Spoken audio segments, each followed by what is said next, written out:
해피 이스터. 양옆에 계신 분에게 우리 환한 웃음으로 해피 이스터 합시다. 시작. 해피 이스터. 네. 너무 좋은 부활주일입니다. 날씨도 따뜻하고 정말 여러 가지로 아주 좋은 부활주일 오신 여러분 환영합니다. 오늘 특별히 제가 계산해 보니까 어제가 브레아 갈보리 채플이 이사 가겠다고 했던 그 약속했던 날인데 그들이 지금 2달 미뤘지 않습니까? 그러니까 앞으로 2달 후에는 저분들이 반드시 이사를 갑니다. 근데 2달 안쪽에 가고 싶어 한다니까 그분들도 하루라도 빨리 가고 싶어 한다니까 더 일찍 갈 수도 있겠죠? 그렇게 따지니까 우리 장로님들은 한 주만 공사하고 입당하자는 겁니다. 제가 그래도 조금 캄다운 하시라고 그랬는데 그렇게 계산해 보니까 10주 안에 세배가 들어갈 것 같아요. 10주 정도, 10주, 앞으로 10주. 길게 잡아서 2주 공사하겠다니까. 그러므로 여러분 하나님께서 우리 교회에 이 좋은 선물 주셨는데 더욱 기대감을 갖고 오늘 부활의 능력의 주님을 새로 경험하면서 새 희망으로 더 전진하실 수 있기 바랍니다. 10만 번 기도 2번째 지금 하고 있는데 지난주에 8만 5천 번을 돌파했거든요. 그래서 아마 어쩌면 이번 주에 이미 10만 번 돌파했을지도 모르겠다 하는 생각 드는데 뭐 10만 번 그거 상관없이 더 기도 열심히 하셔서 기도가 하는 일을 우리 같이 경험하기 원합니다. 하나님의 기적을 경험하기 원합니다. 더 크게 아멘하세요. 할렐루야. 오늘 이 좋은 주일날, 부활주일날 특별히 우리 교인들이 잘 알고 계시는 우리 조관식 목사님이 이 자리에 오셔서 부활주일 메시지를 전하게 돼서 더 감사하게 생각됩니다. 우리 조 목사님 우리 교회 오셔서 뭐 부흥회도 인도하셨고 또 주일날 강단에도 여러 번 말씀 전하셨지만 특별히 우리 교회를 참 뜨겁게 사랑하시고 멀리서도 계속 중보기도 해주시는 그런 목사님이시고 또 제 개인적으로는 멘토로 늘 형님으로 아주 제가 필요한 일이 있을 때마다 도움을 받고 그러는 아주 귀한 선배 목사님이십니다.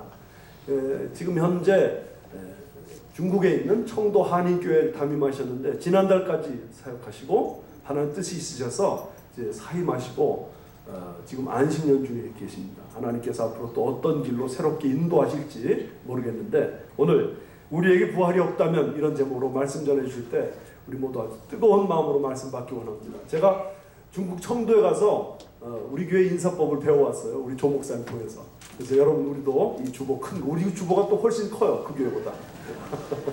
아주 힘차게 흔들면서 할렐루야 환영합시다. 할렐루야 할렐루야. 이 목사님 딱 뒤돌아보시잖아요. 그죠? 감사합니다.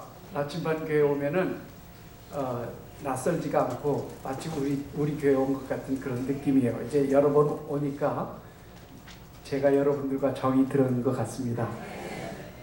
참 저는 오늘 아침 새벽 5시에 4시 40분에 일어나서 이제 제가 남가주 사랑의 교회 선교관에 있기 때문에 남가주 사랑의 교회로 새벽 기도를 하러 갔습니다. 그랬더니 거기 머리 허연 집사님, 저는 성함 잘 몰라요. 근데 그분이 저를 딱 보더니 해피 이스터 그러는 거예요. 그 소리를 듣는데 그냥 가슴이 뭉클하더라고요. 중국에서 그런 소리 들을 수가 없어요. 너무 그냥 그 소리를 듣는데 부활주의라는 실감이 나는 거예요. 참 여러분들은 하도 들어서 이제 그게 만성이 돼서 느낌이 없겠지만 안 그래요. 자꾸 들으면 들을수록 좋습니다. 우리 주님이 부활하셨습니다. 믿습니까? 주님이 살아나셨습니다. 믿습니까? 주님이 이 가운데 계십니다. 믿습니까? 그래요. 근데 중요한 것은 주님이 부활하셨는데 so what? 주님이 부활해서 어떻단 말이냐?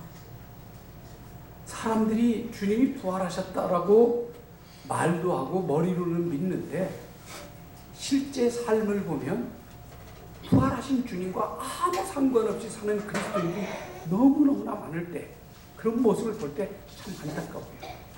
여러분 교회 다니지 않으신 분들이 대부분이 이런 생각을 합니다. 종교는 다 같은 거다. 뭐 불교나 회교나 유교나 기독교나 뭐가 다르냐? 결국 목적은 한 가지 아니냐?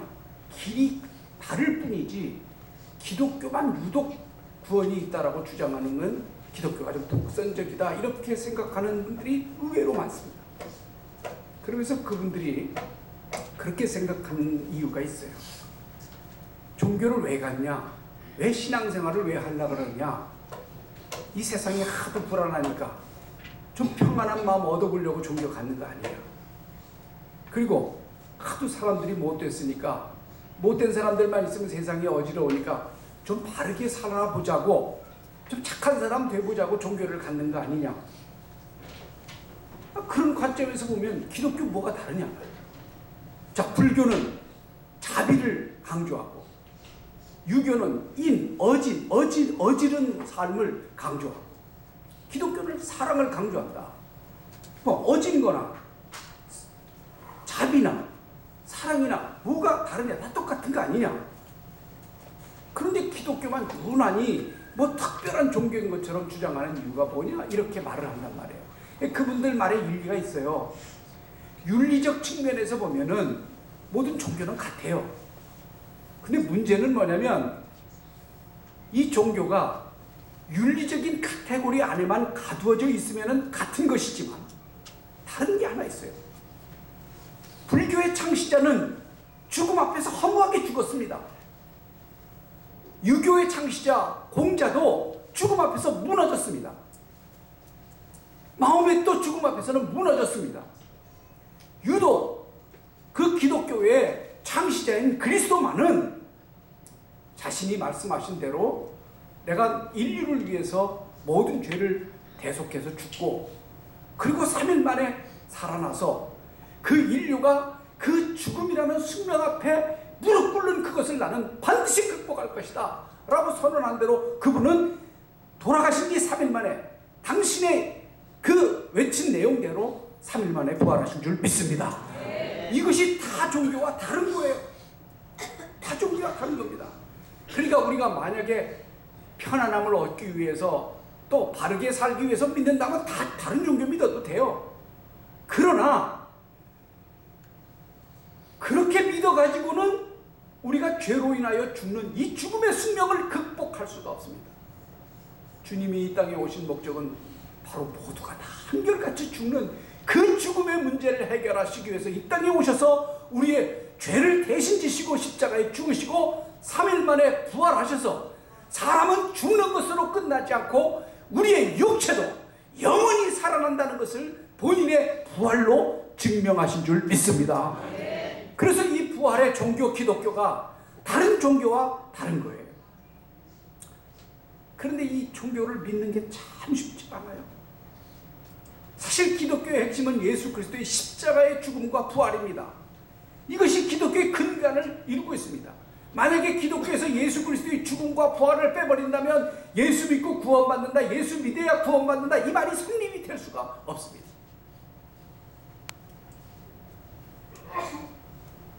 그런데 교회 다니시는 분들 가운데도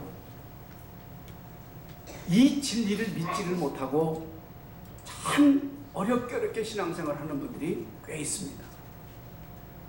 제가 부활절마다 부활에 대해서 설교를 하고 나면 꼭 끝나고 나면 저한테 개인적으로 요청하는 형제님이 한 분이 있었습니다. 그분이 저한테 그래요. 목사님, 저도 좀 한번 믿으려고 노력을 하고 한번 예수님 가르친 대로 살아보려고 노력을 합니다. 저는 그거는 좋습니다. 이 세상이 하도 험하니까 뭔가 의지할 것이 있고 믿어야 될 것이 있으니까 그 예수님을 믿어야 된다는 건 동감을 하고 그분의 가르침이 정말 이 세상 사람들이 실천할 수 없는 내용들을 가르치기 때문에 너무 고상하기 때문에 그대로 살아보려고 애를 씁니다. 그렇게 하면서 교회는 제가 열심히 나오는데 꼭 부활주일만 되면 저는 시험이 듭니다. 왜? 믿어지지가 않으니까. 어떻게 사람이 죽었다가 살아나는가 말이지. 예수의 가르침은 믿겠는데 예수가 그렇게 산 것에 대해서는 내가 감동을 받고 나도 그렇게 살아야 되겠다고 도전을 받는데 죽었다가 살아났다라는 얘기를만 하면은 이거 그냥 거기서 마음이 딱 걸린다는 거예요. 그분을 보니까 두 가지가 안 돼요. 그리스도의 부활을 믿지 못하는 그 두 가지가 안 되는데, 하나는 믿음이 자라지를 않습니다. 우리 교회 나온 지 10년이 됐는데도 이분은 믿음이 자라지를 않아요. 그저 예수의 가르침, 그 교훈을 믿고 따라가는 거지, 이 그리스도의 부활을 믿지를 못하니까 그 초월적인 하나님의 능력을 경험하지 못하는 거예요. 그러니까 믿음이 자라지를 않아요. 늘 고상태예요, 고상태. 사람은 나이스한 사람이에요. 예절도 바르고 남한테 해를 끼치지 않고 좋은 일 하자면 정말 헌신도 하고 그런 분입니다. 그러나 이분은 하나님을 믿지를 못하니까 믿음이 자라지도 않을 뿐만 아니라 하나님과의 관계가 항상 닫혀 있습니다. 하나님과의 관계가 열려 있지를 않습니다. 참 그것을 볼 때, 자, 그분은 서울대학 나오신 분이고 돈도 많이 가지신 분이고 우리나라의 큰 회사에 중역까지 하신 분이에요. 자, 인간적으로 보면 하나도 남을 것이 없는데 그걸 못 믿어서 막 전전긍긍하는 모습 보면, 나같이 무식한 놈은 왜 그걸 이렇게 믿게 했을까? 난 잘난 것도 없는데 나는 어떻게 이것을 믿게 했는가? 이것이 성령의 은총이고 하나님의 은총인 줄 믿습니다. 제가 어떤 목사님께 들었어요. 이분은 불교를 참 신봉하는 분인데 뭡니까, 불경도 열심히 있고, 그 다음에 우리가 잘 아는, 제가 누구라고 말하면 여러분 다 아는데 제가 그분의 이름을 모독한다 그럴까봐 그분 이름을 말 안 합니다. 우리나라의 위대한 고승입니다, 고승. 근데 이분이 돌아가실 때 이분이 그 고승의 임종을 지켜봤습니다. 임종을 지켜봤는데 이분이 물었대요. 돌아가시려고 하는 그 고승에게 물었대요. 스님, 득도하셨습니까? 도를 깨달으셨습니까? 그렇게 물었다는 거예요. 돌아가시는 분에게. 그랬더니 이분은, 참 이 스님들은 정직한 사람이 거짓말은 안 하죠. 그러니까 그 임종의 그런 질문을 받을 때 이분이 돌아가시기 직전에 이런 말을 했답니다.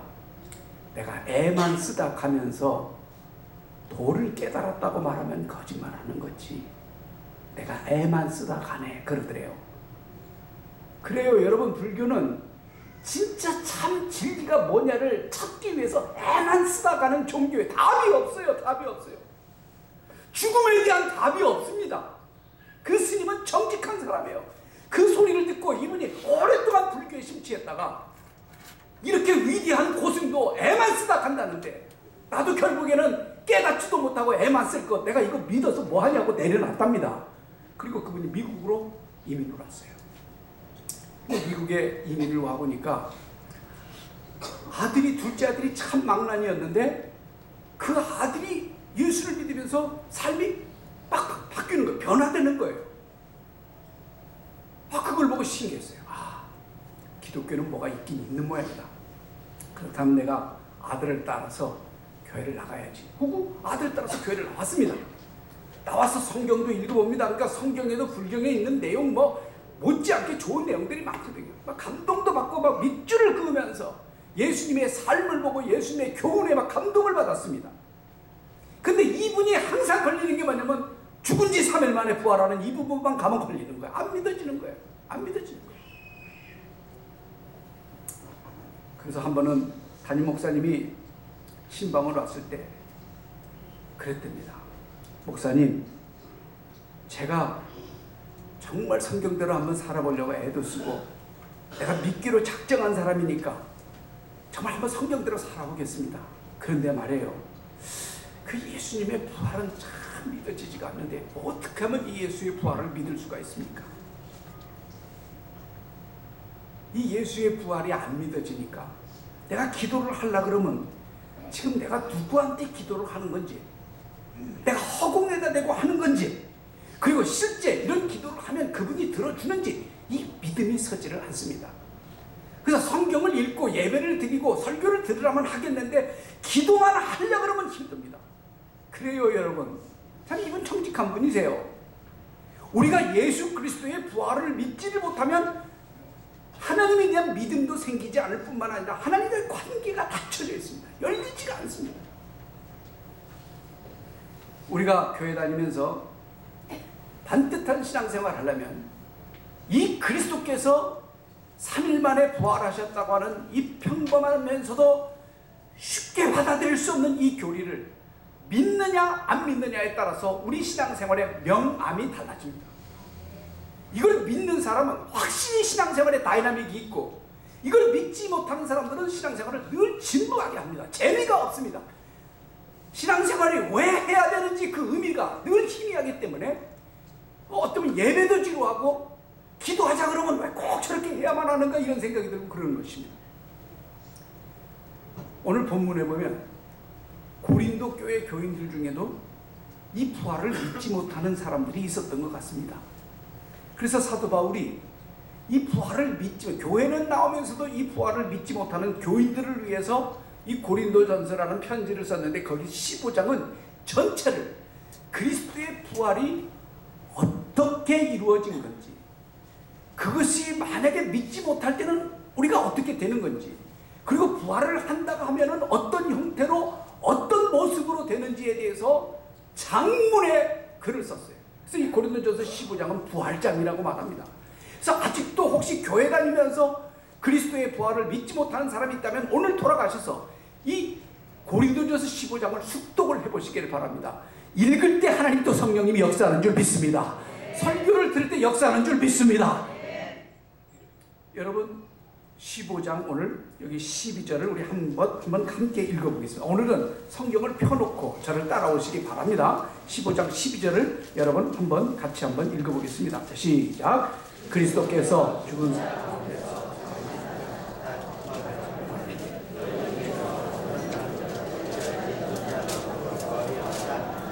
그 무슨 말입니까? 그리스도께서 죽은 사람들 가운데서 다시 살아났다고 우리가 전파를 했는데 어떻게 해서 여러분들 가운데는 죽은 사람의 부활이 없다라고 말하는 사람이 있습니까? 교회 다니면서 그 부활을 없다라고 생각하는 사람도 있습니까? 하고 바울이 의아하게 생각하면서 그런 사람도 있을 수 있겠다 싶어가지고 이해하고 그들을 설득하기 위해서 13절부터 설명해 내려가는 것이 뭐냐면 역설적으로 그러면 만약에 부활이 없다라고 한다면은 어떤 일이 일어날까? 그렇게 얘기를 하세요. 그러면서 이분이 15절에서 이런 말을 합니다. 여러분 15절도 한번 같이 읽어봅시다. 시작.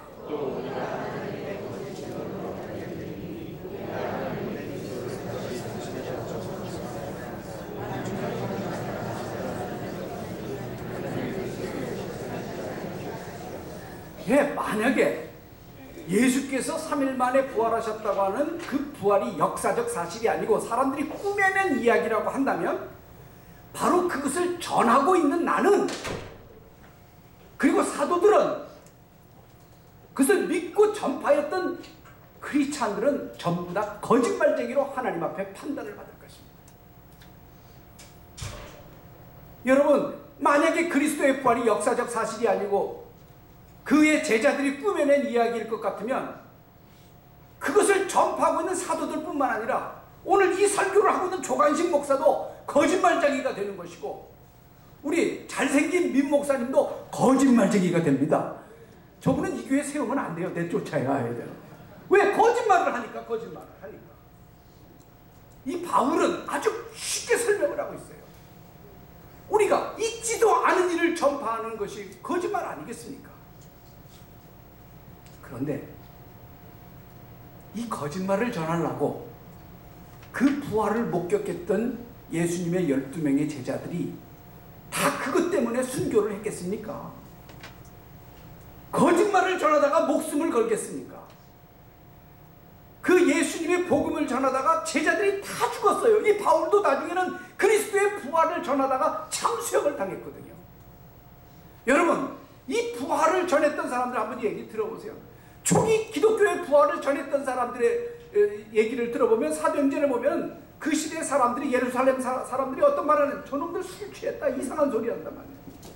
예수 그리스도의 부활을 증거하는 초대 그리스도인들에게서 저 술 취한 놈들 이상한 놈들이다. 술 취했으니까 제정신이 아니니까 저런 말들을 하지 그랬어요.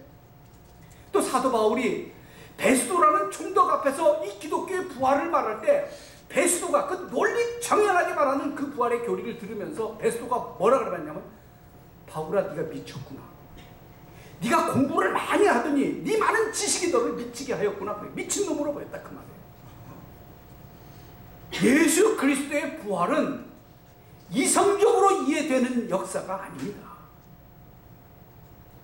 경험적으로 이해되는 일이 아닙니다.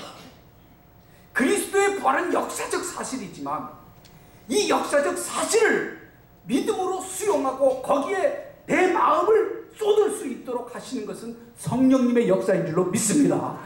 이 성령님의 역사를 바라보고 사도 바울은 다시 한번 설명을 하는 거예요.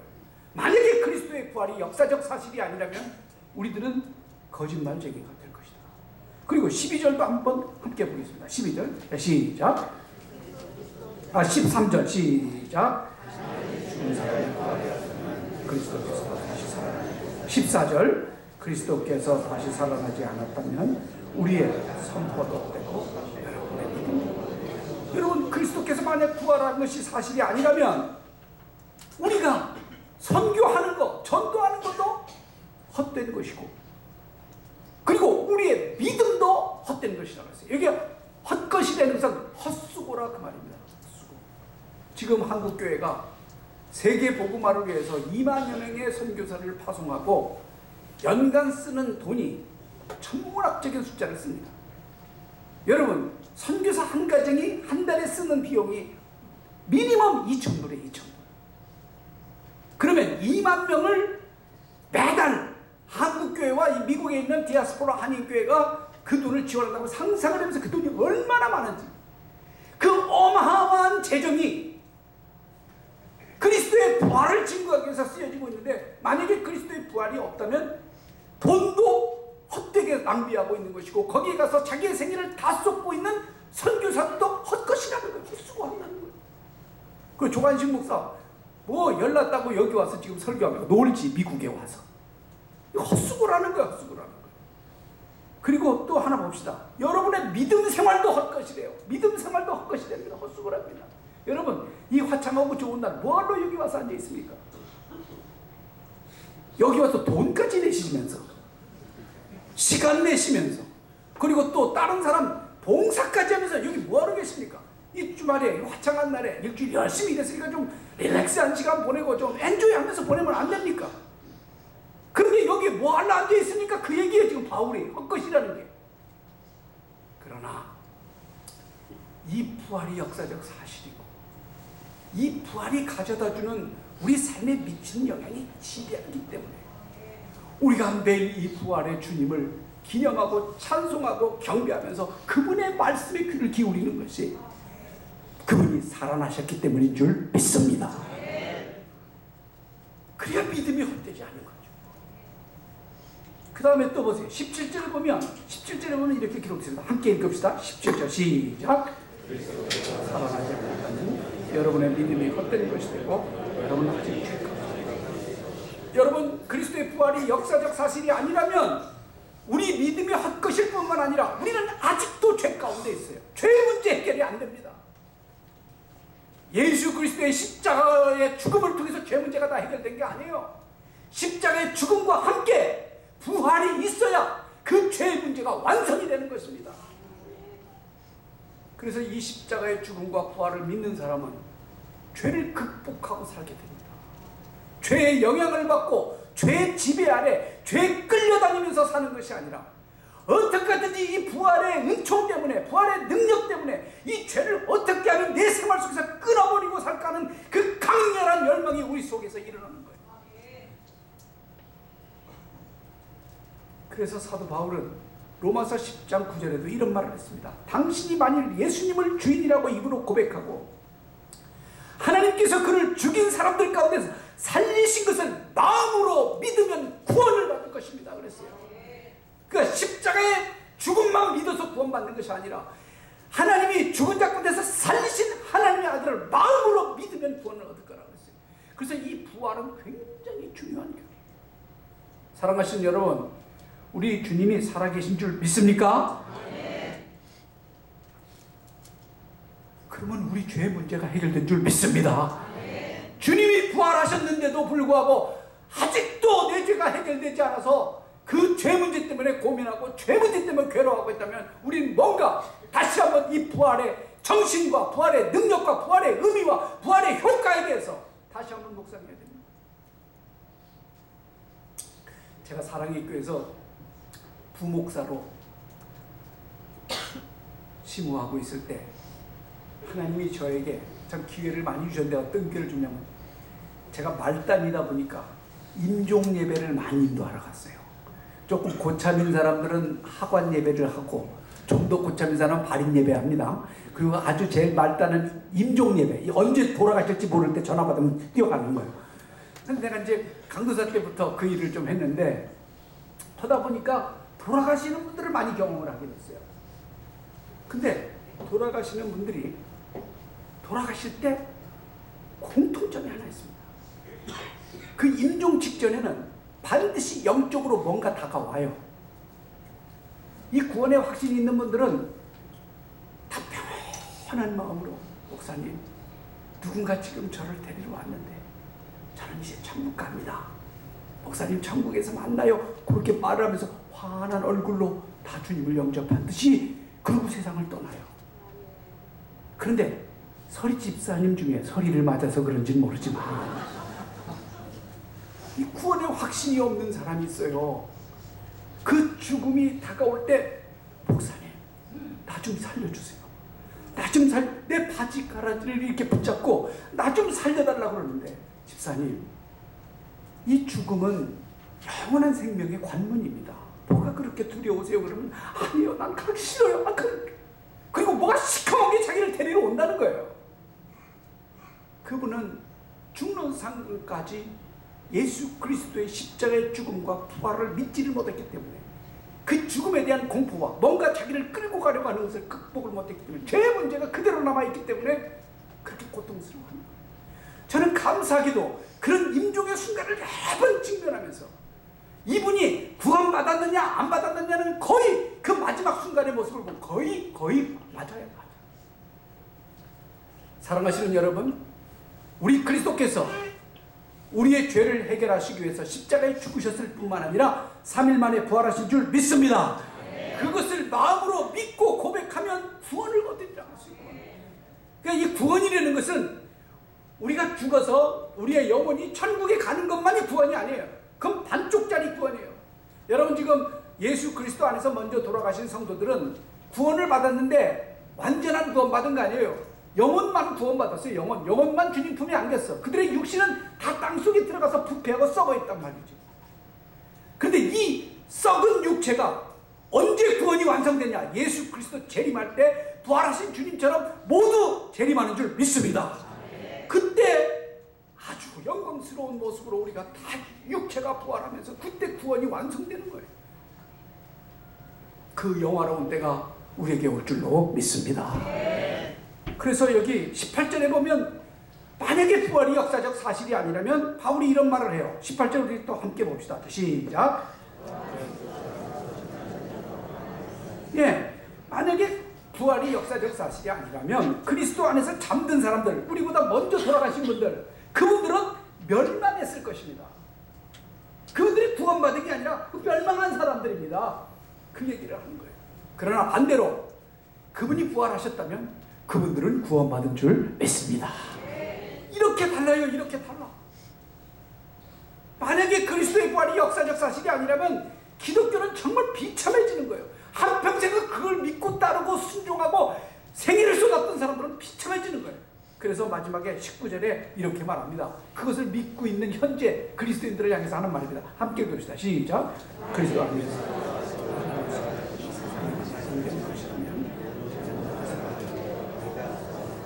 여러분, 사람이 살다가 이 세상이 전부라고 하고 만약에 부활이 없다면 그걸 믿고 있는 우리는 불쌍한 사람들이 불쌍한 사람. 옆에 사람한테 한번 하세요. 혹시 불쌍한 사람 아니세요? 반대로 예수 그리스도의 부활이 역사적 사실이라면 우리는 불쌍한 사람이 아니라 아까 말씀하신 것처럼 해피한 사람인 줄 믿습니다. 그래서 해피 이스터 그러는 거예요.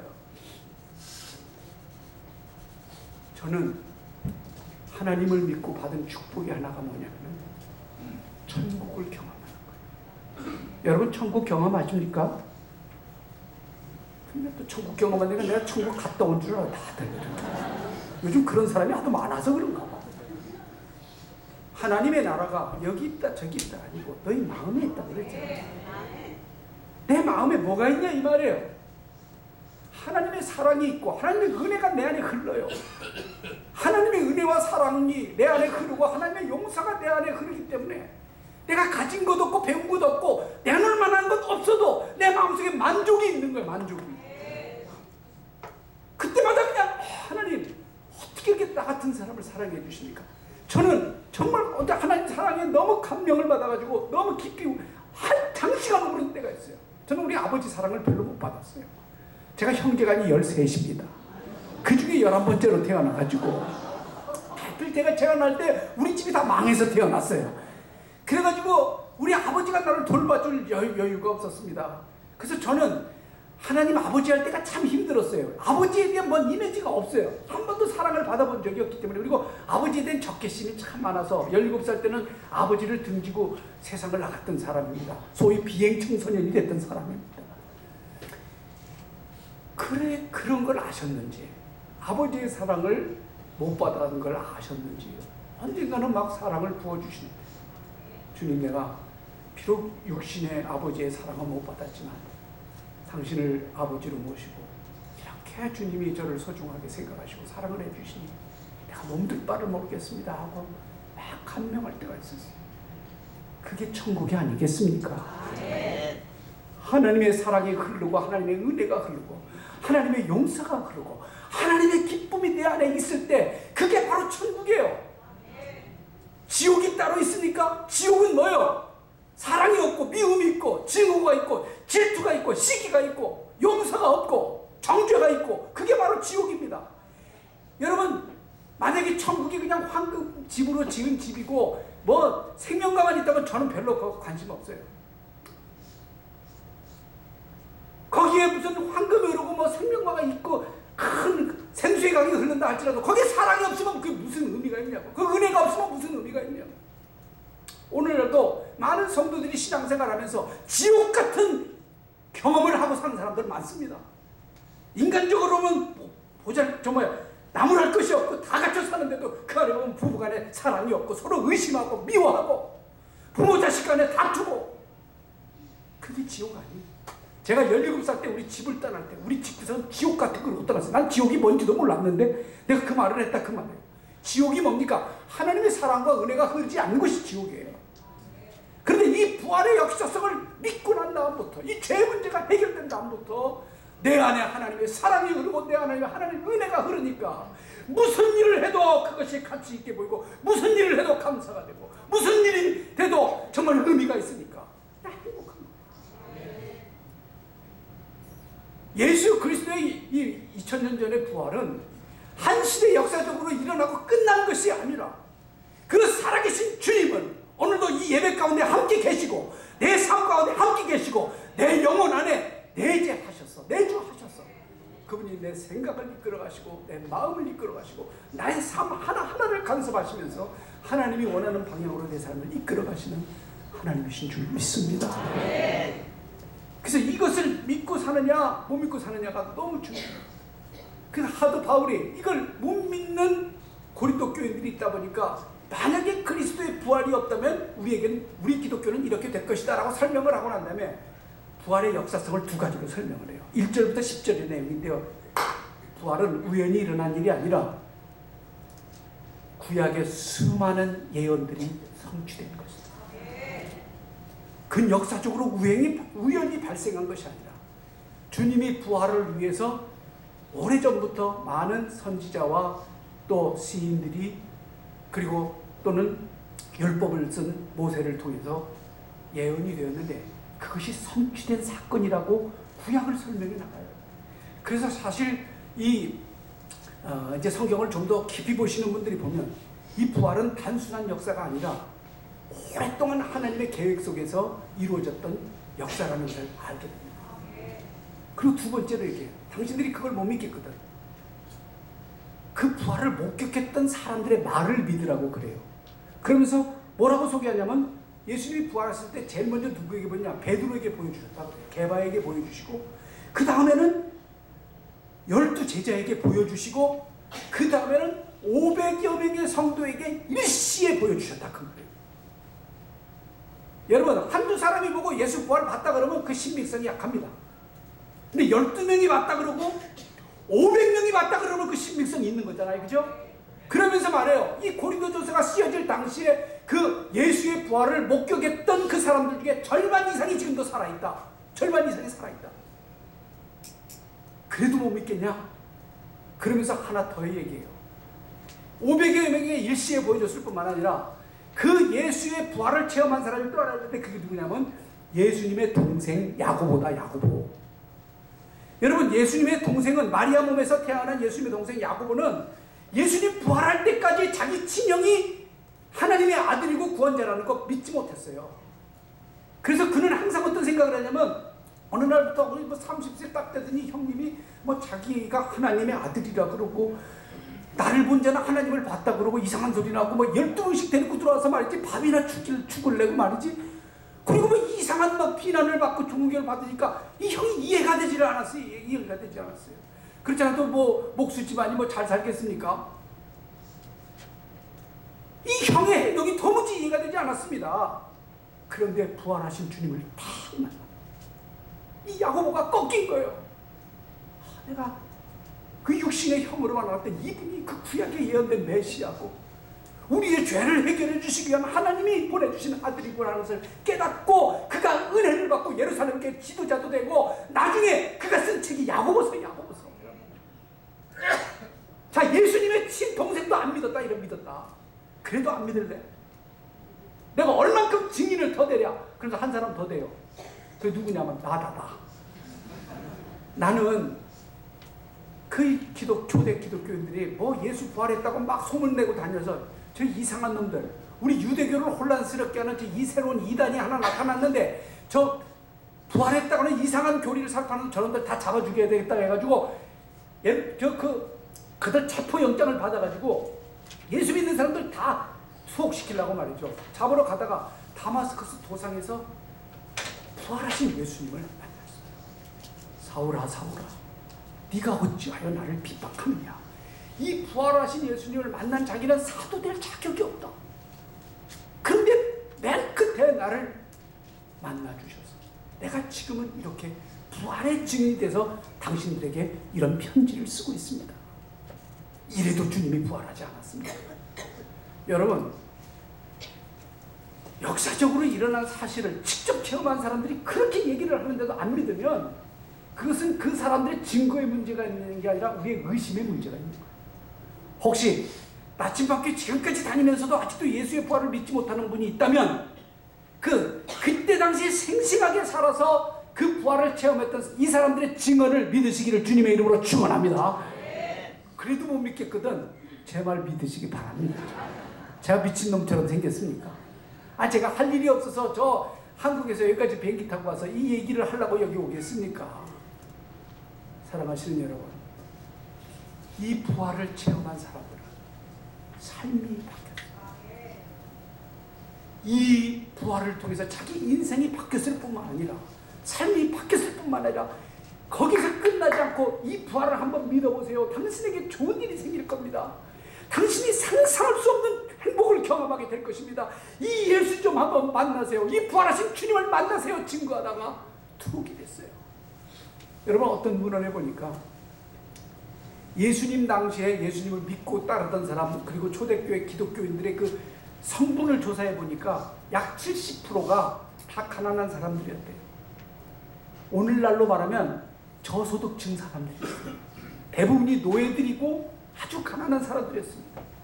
이 사람들이 부활하신 주님 만나고 그 형편없는 사회적 포지션을 가지고 사회적 형편을 지위 속에서 부자들을 향해서 예수의 부활을 증거하고 고급 관료들을 향해서 예수의 부활을 증거해서 그 사람들의 증언을 통해서 로마의 그 황제의 집안 사람들이 예수 믿는 사람들이 생겼고요. 상류층 사람들이 예수 믿는 사람이 돼서 이 기독교가 상류층으로 파고들어가는데 큰 역할을 했어요. 그러면 전도는 꼭 높은 지위에 있는 사람만 하고 좀 괜찮게 사는 사람만 할 수 있느냐? 아니에요. 중요한 것은 사회적인 신분이 무엇이 됐든 그 부활의 역사를 지어보고 부활하신 주님과 교제하고 부활하신 주님의 손에 붙잡혀 쓰임 받는 사람을 통해서 하나님은 세계 역사를 바꿨고 당신께서 구원하시는 사람들을 구원하신 줄 믿습니다. 살아계신 주 나의 참된 소망. 그 찬송을 부르고 나가면서도 나가면은 오늘 떼어먹인 돈은 누가 갚아주나 고민합니다. 우리 자식 이거 참 학교 지지도 좀 진학을 못하는데요. 이 문제는 어떡하나. 난 여기 영주권도 못 받고 이 시민권도 못 받아서 이렇게 고생하는데 내 이 불안전한 이 소셜 스테이트를 가지고 나 어떻게 살아야 되나. 이런 문제로 맨날 천정근거하시면서 산다면은 부활하신 그리스도가 그런 문제를 하나도 도와주지 않고 거기에 개입할 수 없는 분이라면 부활했다라면 도대체 무슨 의미가 있냐 그 말이에요. 그래서 많은 기독교인들이 보면 믿고 있는 것과 삶이 달라요. 알고 있는 것과 삶이 달라요. 여러분, 믿는 것과 아는 것이 하나 되기를 주님의 이름으로 축원합니다. 아는 것이 내 삶으로 실천되기를 주님의 이름으로 축원합니다.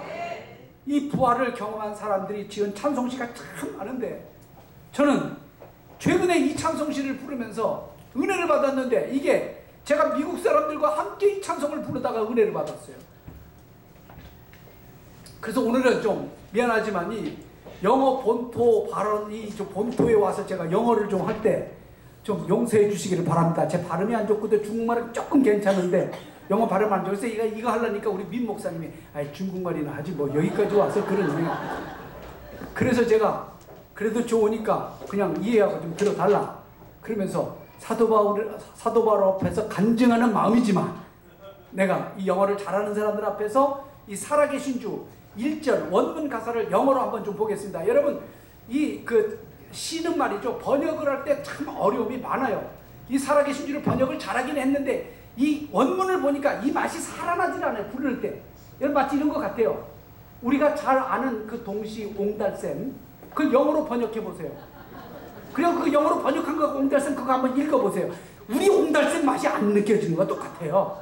근데 오늘 이게 그래요. 한번 봅시다. 이 가사 한번 봅시다. 여기 보면 살아계신 주 우리가 늘 불렀던 찬송인데 God sent His Son, they call Him Jesus. 이게 뭐예요? 하나님께서 아들을 보내주셨는데 그분의 이름은 예수님이었습니다. 그거잖아요. He came to love, heal and forgive. 이 부분이 저는 은혜가 됐어요. 그분이 오셨는데 뭐 때문에 오셨어요? 우리를 사랑하고 우리를 치료하고 치유하고 우리를 용서하시기 위해서 왔어요. 믿습니까? 네. 우리를 사랑하기 위해서 왔어요. 저는 아버지 사랑을 별로 못 받았지만 이 부분이 가슴에 팍 들어오면서 사실 우리는 다 사랑받고 싶은 욕구가 있다고요. 그것이 없어서 우리가 사실 불행한 거거든요. 근데 이분의 사랑을 받고 보면 그 다음 만사 오케이. 이걸 위해서 오셨대. 우리를 치유해 주시기 위해서 마음의 상처, 우리 몸의 아픈 부분들을 만져주시기 위해서 오셨대요. 우리 죄 짓고 사는 존재인데 그 죄를 용서받지 못할 때 얼마나 우리 마음이 불편해요. 용서해 주시기 위해서 왔대요. 그 다음에 뭐라고 말합니까? He lived and died to buy my pardon. 그분은 내 죄를 속죄하시기 위해서 살기도 하시고 죽기도 하셨어요. 믿습니까? 내 죄를 속죄하시기 위해서 살기도 하시고 죽기도 하셨대요. 그 다음 9절부터가 저를 더 신나게 하는 거예요. Because He lives, I can face tomorrow. 그분이 살아계시기 때문에 나는 내일을 직면할 수가 있습니다. 우리는 불확실한 내일 앞에 다 떨고 있습니다. 그런데 그분이 살아계시기 때문에 나는 내일을 직면할 수가 있습니다. 그래서 우리는 소망의 종교라고 말하는 거예요. 그 다음에 보세요. Because He lives, all fear is gone. 그분이 살아계시기 때문에 내 마음속에 있는 두려움이 다 사라졌습니다. 여러분, 주일마다 이 살아계신 주님 앞에 예배를 드릴 때마다 여러분이 인생을 살아가는 가운데서 생기는 그 모든 두려움이 사라져 가십니까? 그렇다면 여러분 살아계신 주님을 노래할 자격이 있습니다. 그 노래를 불러놓고 두려움 속에 살고 있다, 불안 속에 살고 있다면 뭔가 우리가 지금 합지가 안 나죠. 그 다음에 보세요. Because I know He holds the future. 그분이 내 장래를 붙잡고 있다는 것을 내가 알기 때문에 And life is worth living just because He lives. 무슨 말? 내 삶은 살만한 가치가 있는 것이다. 것입니다. 아멘. 여러분, 우리는 정말 살만한 가치가 있는 하나님의 사람들인 줄 믿습니다. 왜 우리를 스스로 형편없는 인간으로 우리가 간주합니까? 그분은 우리가 살만한 사람이라고 말씀하고 있는 거예요.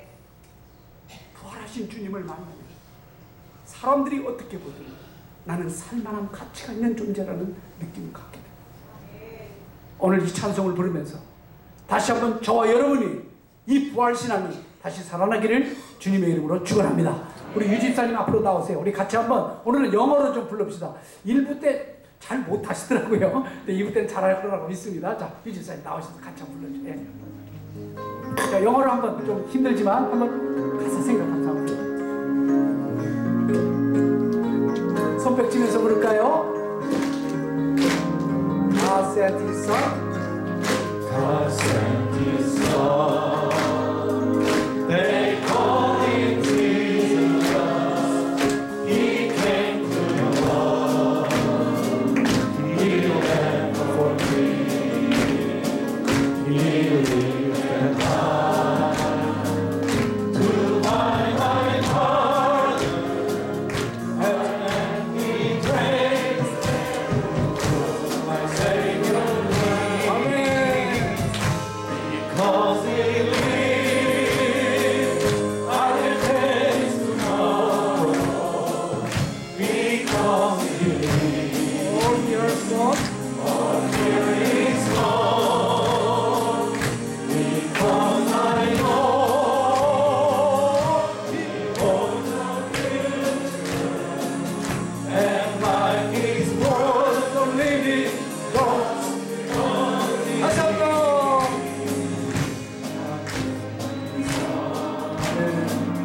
They call Him Jesus. He came to the world. He went for me. He lived and died to buy my pardon. I am He praised my destiny. Because He lives, I can face tomorrow. Because He lives, all fear is gone. Because I know He holds all future, and life is worth the living. Because He 아멘. 기도하십시다.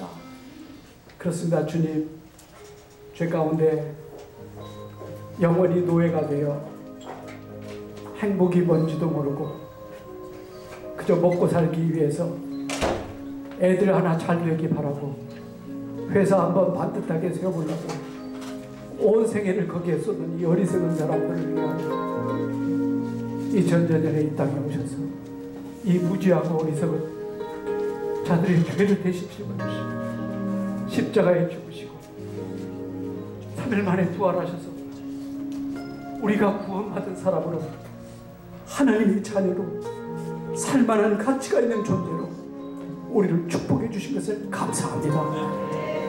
당신의 부활이 있었기에 이 모든 것이 가능한 줄 믿습니다.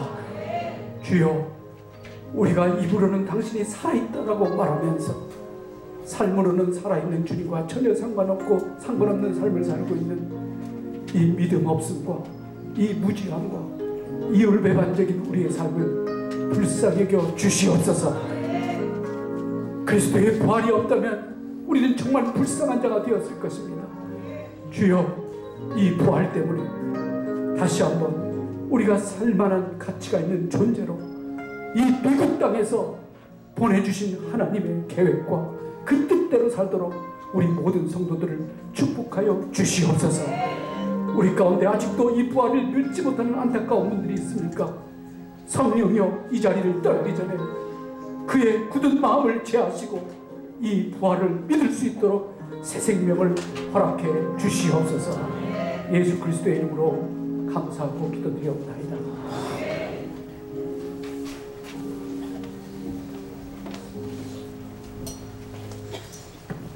조 목사님 영어가 괜찮습니다.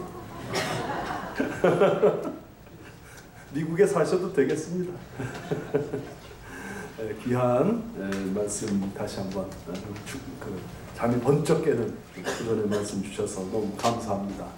우리 찬송가 좀 바꿔서요. 지금 불렀던 찬송 주 하나님 독생자의